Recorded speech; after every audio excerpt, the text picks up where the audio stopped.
Ahora sí, vamos, bueno, gente, disculpen a todos, ya entiendo, el problema del audio se acomodó. Ya nos están escuchando perfectamente, tuvimos ahí un inconveniente, pocos minutos, lo que pasa es que cuando uno lo ve en televisión para nosotros pareciera que hubiese sido eterno, pero fueron cuestión de minutos. Jairo, voy a dar una rueda de prensa ahora. Jairo dará una rueda de prensa más adelante, ¿verdad? Para comunicar qué fue exactamente lo que ocurrió el día de hoy acá. Casi le da un infarto a usted porque no lo ven, pero él ahí donde estaba casi se muere. Las tiene rojas, creo que le subió hasta la tensión, tranquilo Jairo, no te preocupes. La gente te perdona, la gente lo entiende. Además, ellos te estaban llamando. Queremos conocer a Jairo. Ahí salió Jairo detrás, tratando de solucionar el tema del audio. Bueno, mi gente, mucha información el día de hoy. Voy con la primera y tiene que ver que finalmente, después de más de 200 días que tiene Rory Branker detenido, se conoció finalmente que está en la sede de la Policía Nacional Bolivariana en Boleíta. Leo la información a través de La Patilla. Rory Branker, que además es periodista de La Patilla, fue enviado a la sede de la Policía Nacional Bolivariana en Boleíta tras 206 días de desaparición forzada. Luego de 206 días de desaparición forzada, los familiares del periodista Rory Branker lograron confirmar la ubicación de su reclusión, los calabozos de la PNB en Boleíta, según confirmaron el Sindicato de Trabajadores de la Prensa y el Colegio Nacional de Periodistas. Esto creo que es lo que se conoce como Zona 7.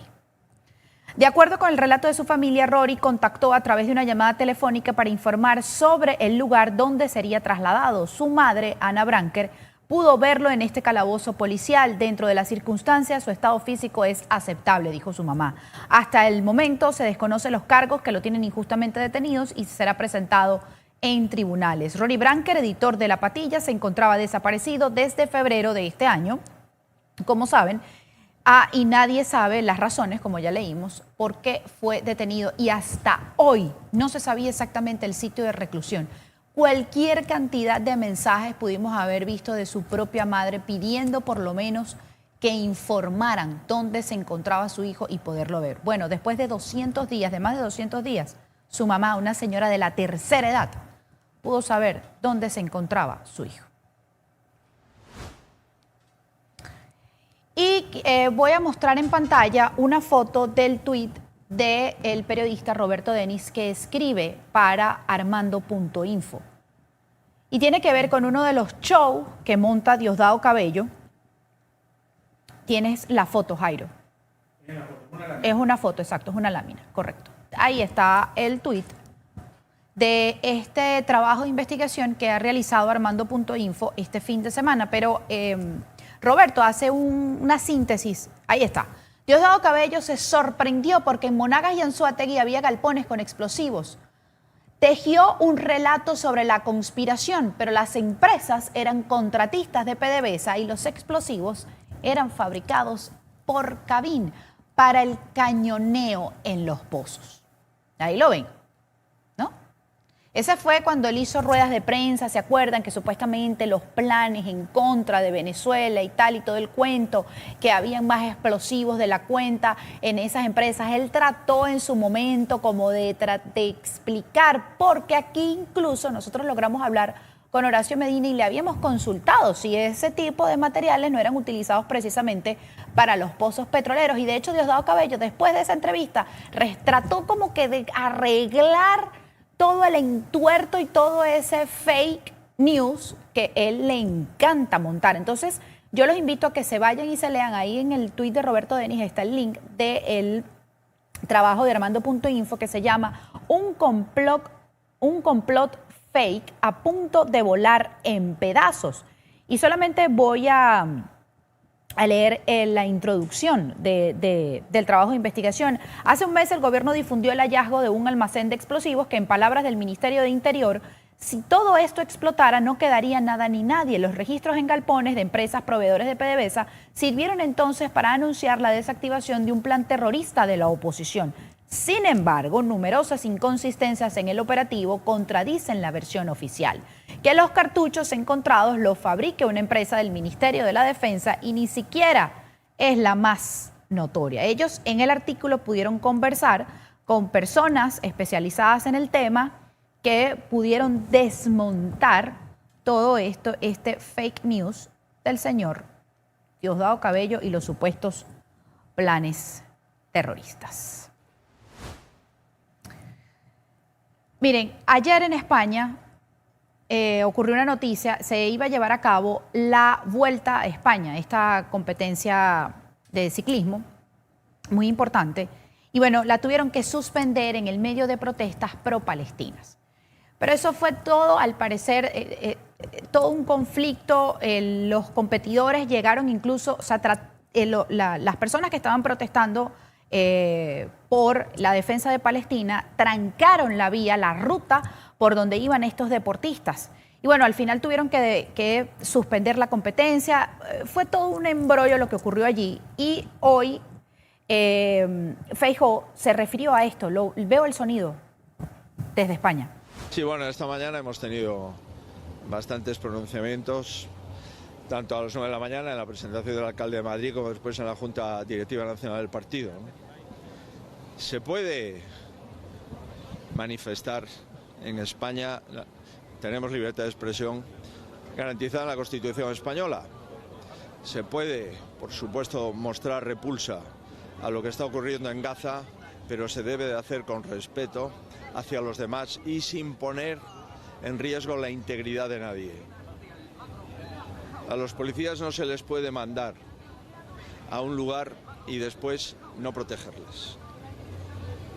A las fuerzas y cuerpos de seguridad del Estado no se le puede dar una orden de garantizar la seguridad en la vuelta y después no darles respaldo. Hay corredores en la vuelta que se han caído. Hay público que se ha herido y hay 23 policías heridos.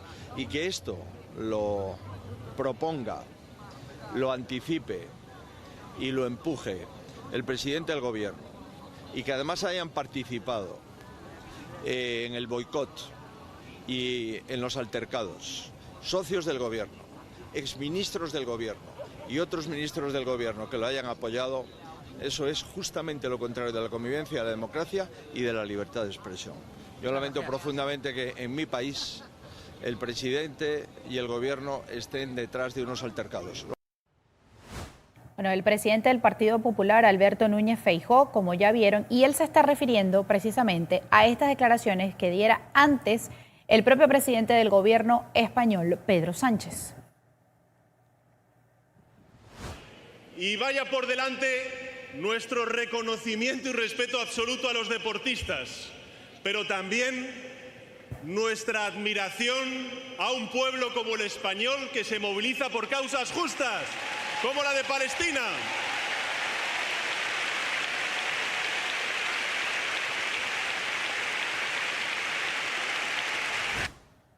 Bueno, todo un escándalo en España, como habrán visto, dice que todo esto se pudo haber evitado, que obviamente, por supuesto, la seguridad tenía que haber estado involucrada para evitar que esto ocurriera, pero bueno, se salió de las manos, los manifestantes, los enfrentamientos se subieron de tensión, los ánimos se caldearon y bueno, ya escucharon a Alberto Núñez Feijóo dando un reporte de las personas que han sido heridas, que salieron heridas por estos enfrentamientos con los manifestantes, entre ellos varios de estos deportistas que participaban en la Vuelta a España, que como les dije al inicio, tuvo que ser suspendida. Entonces, bueno, esa es la noticia en España el día de hoy. Otro escándalo que conocimos la noche de ayer viene desde Colombia e involucra a la esposa del fallecido senador, lamentándolo mucho, Miguel Uribe, a la viuda de Miguel Uribe y a la senadora María Fernanda Cabal. Voy a colocar primero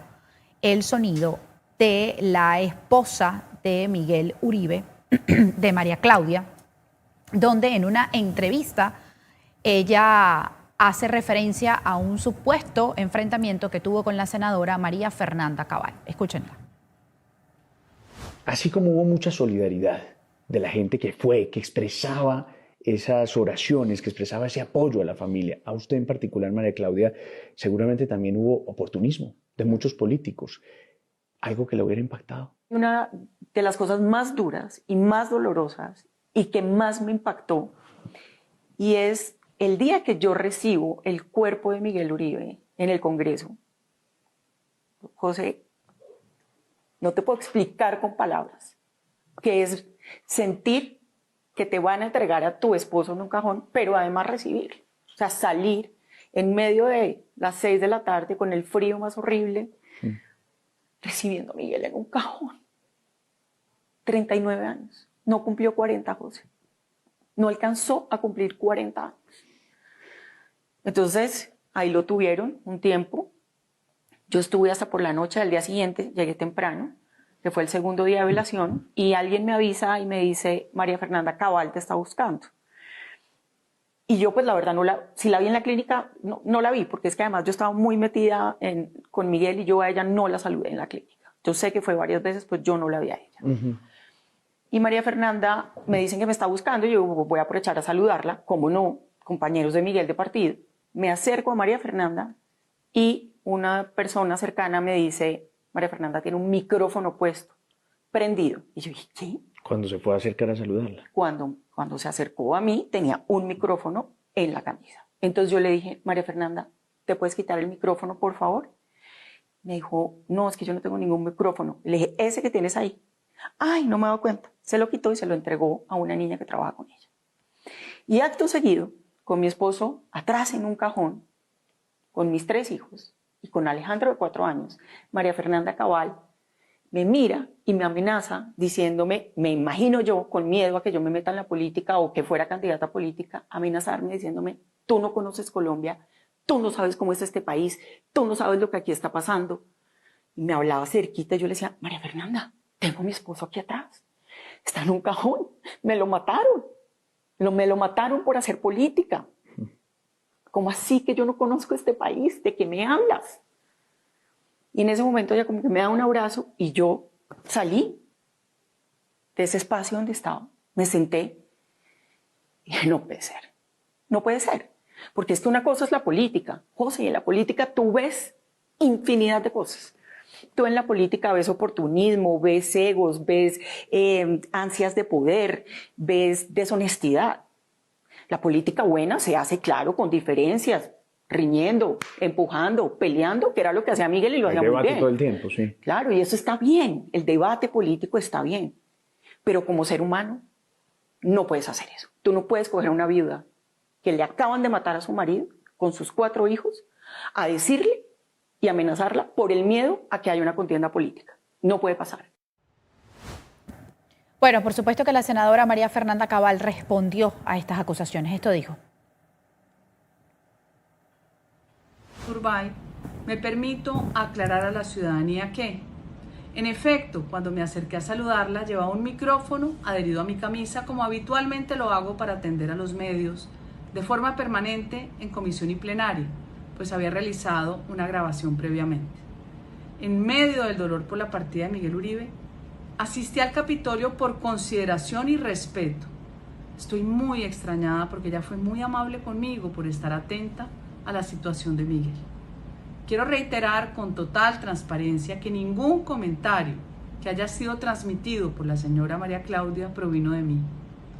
Miguel y yo competíamos, teníamos una emulación, compartíamos principios fundamentales. También había discrepancias y con profundo dolor por el atentado fui solamente a saludar a su señora y a su familia. Colombia me conoce y sabe que mi compromiso está en trabajar con honestidad por el país.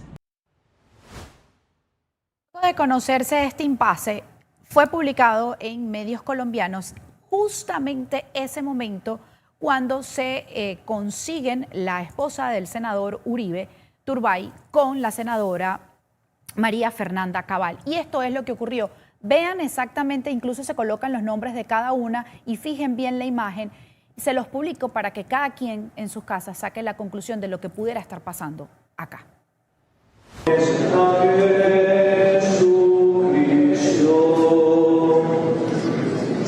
Tomen asiento, por favor. En el nombre del Padre, del Hijo y del Espíritu Santo. Amén. Queridos padres, hermanos y hermanas, familia de nuestro querido Miguel. en este momento tan difícil para la familia. También esta familia que ha mostrado. Hasta ahí quedó publicado este momento en la que, según la esposa de Miguel Uribe Turbay, allí fue enfrentada por la senadora María Fernanda Cabal, que como ya escucharon lo desmintió, y luego les colocó estas imágenes de lo que puede estar ocurriendo allí. Antes de hablar sobre el acuerdo que llegó Estados Unidos y China sobre la plataforma TikTok, hay un sonido de última hora porque el señor Nicolás Maduro está hablando en este momento. Coordinan con sus protocolos con respeto. Necesito pasar un barco por ahí, pase. Así que eso hasta ahora ha funcionado bien. El único que viola consuetudinariamente las leyes internacionales del paso de buques por la zona económica exclusiva de muchos países del continente es Estados Unidos de Norteamérica. No solo es con Venezuela, es con varios países del continente. Y bueno, nosotros le hemos puesto coto durante años a eso, con el ejercicio de nuestra soberanía por parte de nuestra Armada. Sobre la pregunta número 1, bueno, sencillamente la primera ministra de Trinidad y Tobago se volvió loca. Se volvió loca, amenazando que desde Trinidad y Tobago ella va a autorizar ataques contra Venezuela, declarándole casi la guerra a Venezuela. Yo estoy seguro que el pueblo de Trinidad y Tobago está en contra, completamente. Somos países vecinos. Ustedes saben que Trinidad y Tobago fue vendida por el Imperio Español al Imperio Británico pocos años antes de la independencia de Venezuela. O sea que desde mucho antes, con Trinidad y Tobago, éramos una sola comunidad. La vida de los mares del Caribe y de las costas del estado Sucre y Trinidad y Tobago ha sido una vida de cooperación, de hermandad. Solamente cuando llega esta señora, nunca, jamás un gobernante de Trinidad y Tobago se había atrevido a amenazar con una guerra a Venezuela. ¿Quién está detrás? ¿Quién mete la intriga? ¿Quién asusa en el oído de esta señora que no sé bajo los efectos de qué sustancia es capaz de declarar eso? ¿Quién? ¿Quién? ¿Marco Rubio? El señor de la muerte y la guerra lo llaman ahora. Por donde pase hay muerte, hay bombas, hay niños asesinados, Marco Rubio. El señor de la muerte y de la guerra, del odio. Entonces, bueno, Trinidad y Tobago, todos sus sectores sociales, políticos, culturales, económicos y su pueblo, tienen que imponer otra vez relaciones de respeto. Así de sencillo. Se tienen que imponer relaciones de respeto. Y veremos. Planes tenemos de defensa. Y ya la Fuerza Armada ha anunciado parte de eso. Tenemos planes de defensa escalados.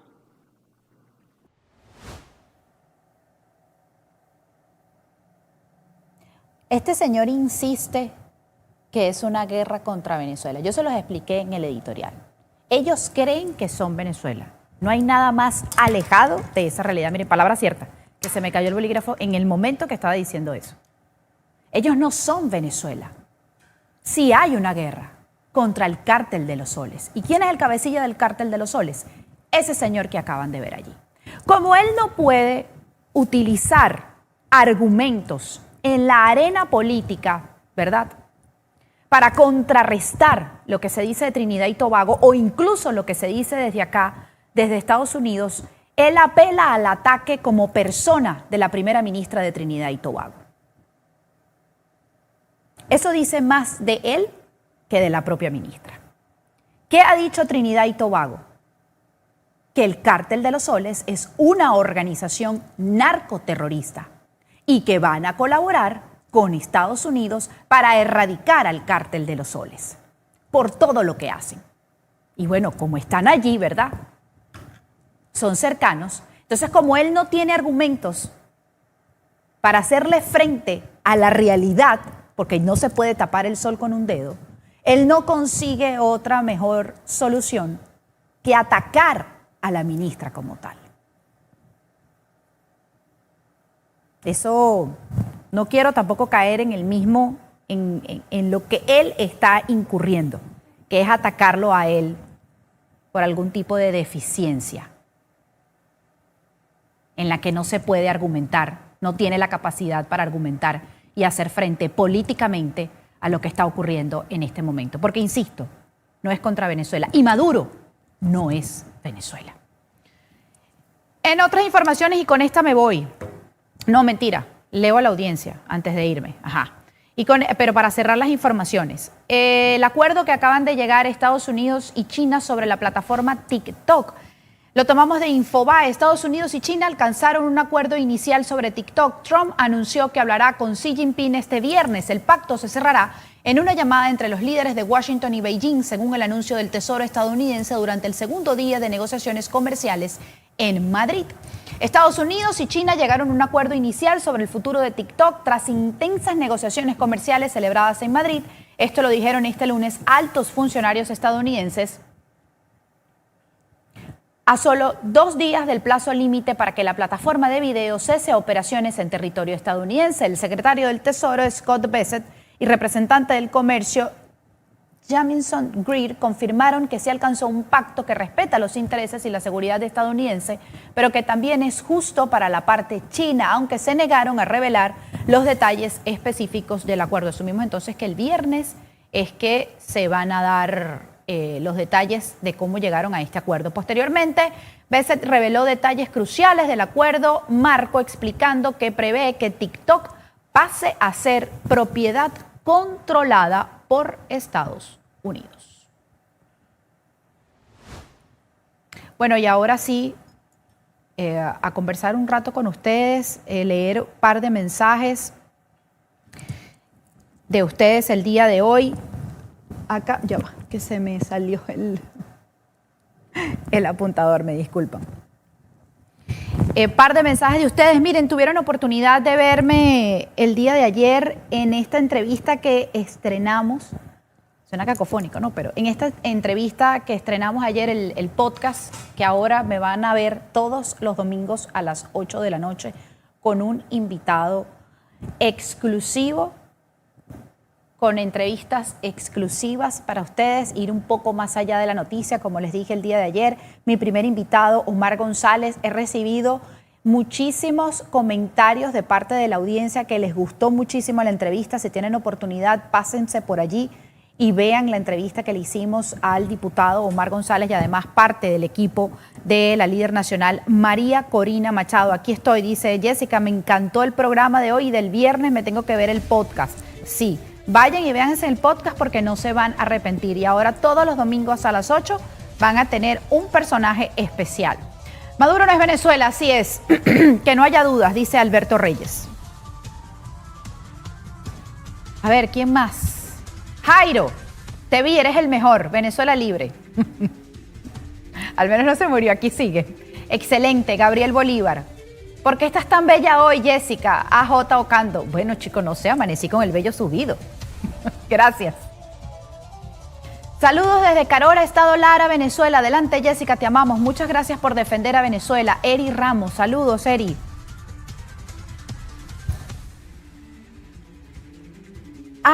Ay, Maduro, viste fotico y todo tu pana, el chinito. ¿Cómo te parece? La foto de con Trump. Pero esa no es una foto de hoy. Una foto de archivo. Pero bueno, igual esa gente habla, sí. Más que con Maduro. Buenas, Jessica. Excelente tu programa. Saludos. Ricardo Vargas. Gracias, Ricardo. Qué bien el programa de hoy. David Alexander. Gracias, David. Gracias por la paciencia de ustedes.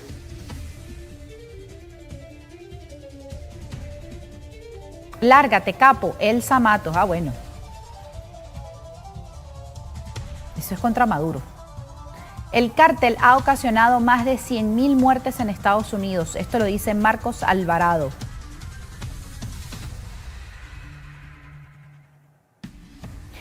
Buenas, Jessica. Excelente tu programa. Saludos. Katira hermosa, Dios te bendiga. Te amo. Ángel Tesorero. Gracias, Ángel. Nos fuimos. Bueno, mi gente, si no han visto el podcast, los invito a que se paseen por allí y disfruten de esta entrevista y conozcan más a Omar González. Y a ustedes, muchísimas gracias por haberse conectado el día de hoy. Nos vemos mañana a la misma hora por el mismo canal. Chao, chao. Ya ha llegado el momento de hablarles de My Braces, mi centro de salud bucal en Hialeah, un espacio moderno con tecnología de punta y un equipo de profesionales que te hacen sentir como en casa. Con ellos no eres un paciente más, eres parte de la familia My Braces. Además tienen todo lo que necesitas: diseño de sonrisa, implantes, ortodoncia tradicional e invisible, coronas, tratamientos de conductos, cirugías, ortopedia maxilar y muchísimo más. Además, todo lo tienen en un solo lugar. Y lo mejor, sus precios accesibles y planes de financiamiento hasta por 3 años, sin inicial y sin intereses. Porque una buena sonrisa no debería ser un lujo, sino un derecho. Así que ya lo saben, hagan como yo y vayan a My Braces, mi centro de salud bucal en Hialeah. Y sonríe, que la vida es bella. Este programa es transmitido por Miami Pod Hub en los estudios de CB24 Podcast Center.